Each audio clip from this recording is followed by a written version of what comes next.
Hey guys, it's Chris and welcome back to another Writing Wednesday, and today I want to talk about words you should pretty much just delete from your novel. Now of course, any of these writing tips videos, anybody you see, they're not really hard and fast rules, they're more suggestions, and I do suggest that you follow them for the most part, but of course all these are not going to be in every situation in your novel. But anyway, let's jump into it and talk about some words that you just generally should not use when writing a book.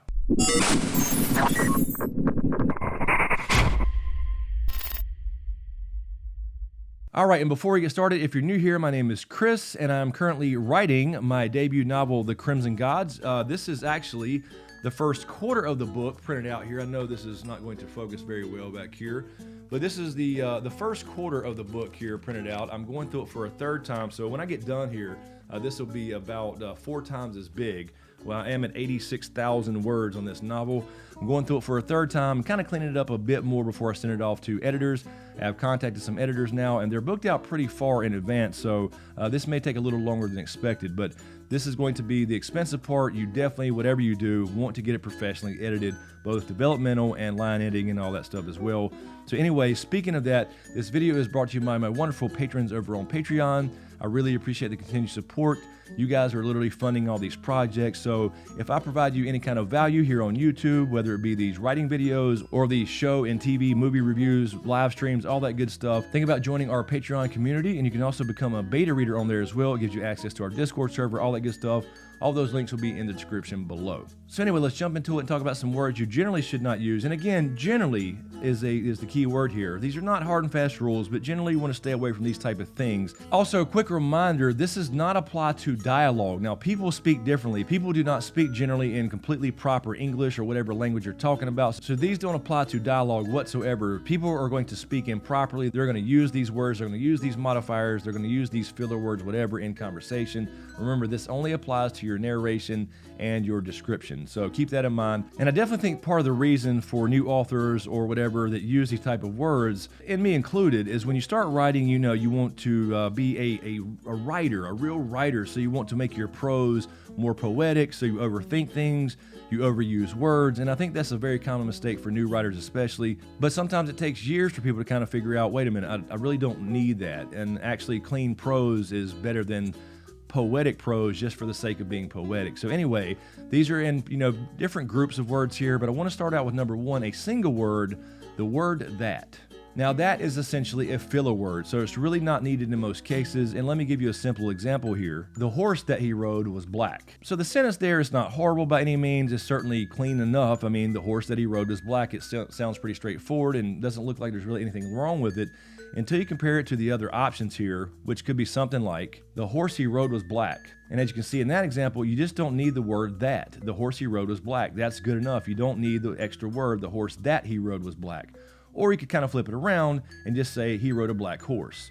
This is a lot cleaner. You don't need that extra filler word. These are just things people do to overthink things and maybe even add to their word counts. So that's just one example of a filler word, and there are many, many, many examples of those, but those are the type of things that kind of start disconnecting readers from the story. You want the reader to take part in the story, not give them too much information, and I think that's the reason for all these general rules and guidelines. Now, the next little set of words are called limiting modifiers, and basically they're just words that kind of help spice up things people think, but they really kind of detract from your prose. So for example, you have words like simply, almost, hardly, nearly, just, at first.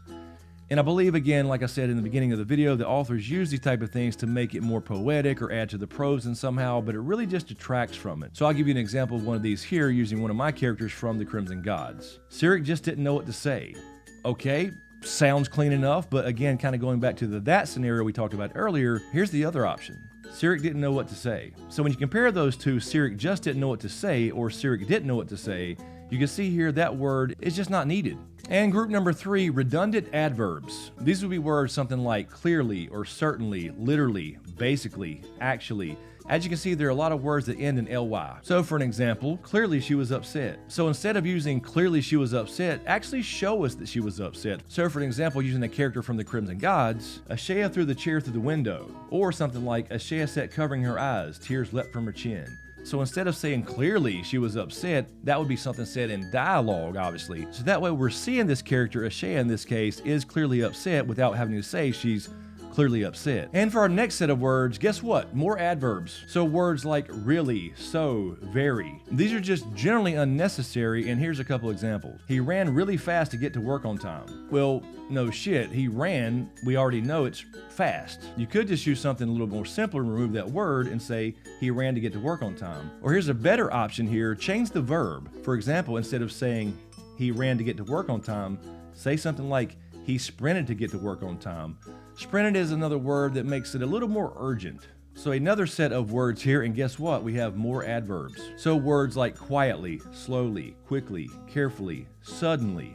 Now, adverbs in and themselves are not always bad, so don't take that the wrong way. I'm not just picking on adverbs here. They're certainly necessary in some places. Some adverbs tell you when and how and when and where, but generally cut the ones that tell you how. For example, using my MC from the Crimson Gods, Ashea walked into her quarters quietly. Okay, that's not horrible, but why not say Ashea tiptoed into her quarters? So we changed the verb instead because we know tiptoed means quiet. And the next group of words are more examples of filter words. So words like see, feel, think, watch, hear. Now these are referred to as filter words because what we're doing is we're filtering what's happening to the reader from the characters instead of letting the reader experience what's happening to the characters. In other words, we're reminding the reader that they're reading. So again, using my MC from the Crimson Gods, here's an example. Ashea could see the birds flying from tree to tree. Okay, it's not horrible, but don't tell the reader that the character sees this. Let the reader experience this too. Show, don't tell here. Birds flew from tree to tree. That's fine, short, simple, to the point, and then people can actually picture that. And the next set will be considered dialogue tags. And these are typically verbs, and dialogue tags are perfectly fine. Obviously, you use them all over the place, but sometimes they're not needed at all. But most of the time, said or asked or whatever are perfectly fine in most situations. Now, again, use these when you need to. I'm not saying don't use them at all here, but words like whispered, growled, yelled, snapped. First of all, it's kind of like, it kind of gets old. People kind of see that. It kind of stands out when you're trying to change dialogue tags all the time. When words like said or asked, those become invisible, and then you don't need dialogue tags at all if you're formatting properly. Now, of course, that all depends on the situation as well, how many people are in the scene. For example, if there's two people and it kind of gets into a rhythm of back and forth, you don't need to use any dialogue tags. You just don't want to overuse it on the same page or paragraph. But some of these other ones I mentioned do work in specific situations. So here are a few examples using some names from the Crimson Gods. Be careful, old friend, Amari whispered. There's nothing wrong with that in and of itself, but it doesn't really fit what's going on because we don't have the context. But let's say it is a situation that requires them to be whispering. It would be something like this. Stay quiet and keep your head down, old friend, Amari whispered. So as you can see there, with him saying stay quiet and keep your head down, there's some situation going on that requires whispering. And remember, you don't have to use dialogue tags all the time to represent who's speaking, because once it's established, you kind of already know. And on top of that, you can use a little action or description before a piece of dialogue to indicate who's speaking as well. For example, Amari turned to him. Be careful, old friend.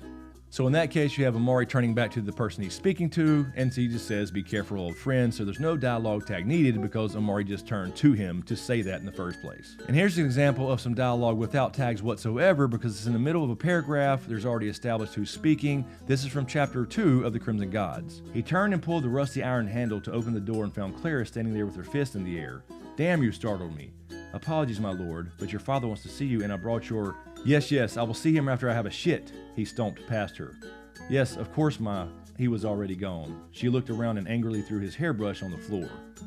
So as you can see there, I didn't use any dialogue tags whatsoever, and it's clear who's speaking. So after it was set up in the initial sentence about who started the conversation, there was no need to use dialogue tags throughout the entire conversation. So that's all I have for the day. Click right over here for more writing advice, tips, and tricks, or you can click right over here for the Mandalorian Season 2 breakdown and reviews, as well as live streams. Remember, on this channel, we do talk about all kinds of stories. If you dig what I do here, please give these videos a like, comment, and a share. And of course, be sure to subscribe to get everything and click that notification bell so you're notified when I drop a new video. So thanks for watching, and we'll see you next time.